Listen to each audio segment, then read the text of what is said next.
vida. E a pergunta é: o que nós devemos fazer nesse mundo de tantas pregações falsas? O que é que a gente tem que fazer agora? Pastor, a sua pergunta ela é importantíssima. A primeira coisa que eu quero dizer, o que nós devemos fazer, a sua pergunta, né? Isso. A primeira coisa que nós devemos fazer é não perder a esperança. Porque a Igreja de Deus, ela sempre teve, ela tem e ela sempre terá o remanescente fiel.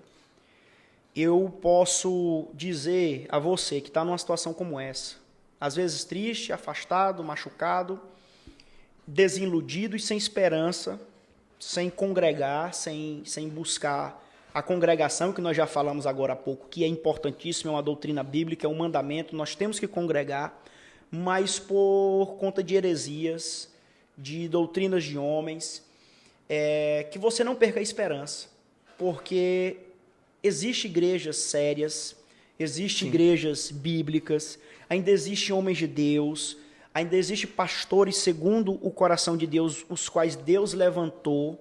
Então, a principal mensagem num momento como esse, não só bíblica, porque o remanescente ele permanece, sempre houve. Mesmo na época das trevas, Deus levantou um homem chamado Martinho Lutero. E ali começou uma grande reforma e, consequentemente, um grande avivamento na Igreja de Deus. Mas também é um conselho bíblico. Não perca a esperança. Procure, busque, ore a Deus. Deus irá conduzir você a uma igreja bíblica, a uma igreja sadia, que existe pessoas ali que querem servir a Deus verdadeiramente, de forma simples, de forma singela, como os apóstolos viviam, né? Sim. Pessoas que estão buscando isso. Como o senhor falou, não há igreja perfeita. Não há. Mesmo as igrejas bíblicas, elas têm problemas. Porque ali há pessoas. Sim, Perfeição só quando estivermos na grande congregação, a igreja invisível de Deus, quando ela se tornar visível no céu, que nós estaremos lá, aí sim será perfeito. Porque o nosso pastor estará lá nos pastoreando. Glória a Deus.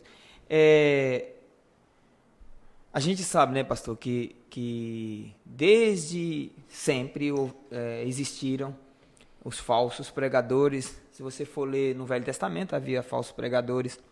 Se você for ver no primeiro século ainda da igreja, com o docetismo e tantas outras doutrinas que surgiram, então sempre existiu falsos pregadores, mas agora a gente sabe que pelo advento da vinda de Cristo, né? É uma profecia, né? Então a gente não vai, então só um parênteses, não vai acabar. Não vai acabar, não vai acabar. Vai aumentar, vai aumentar os Então falsos. Eles vão se multiplicar. A gente sabe, quando a gente abre hoje as redes sociais, né? A gente encontra uma enxurrada de falsas pregações, de pregadores falsos, de tantos ensinamentos falsos. Então, a gente realmente tem que tomar cuidado. Então, como você bem disse, não pode perder a esperança. Por mais que você veja tantas coisas difíceis nos dias atuais, você não pode perder a esperança.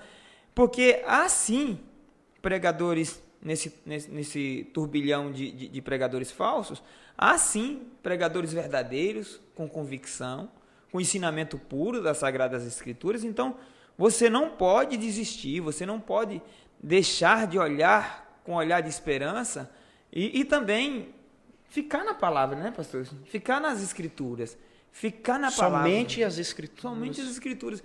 Então, por que uma igreja reformada, ela quer só as Escrituras? Porque ela evita isso.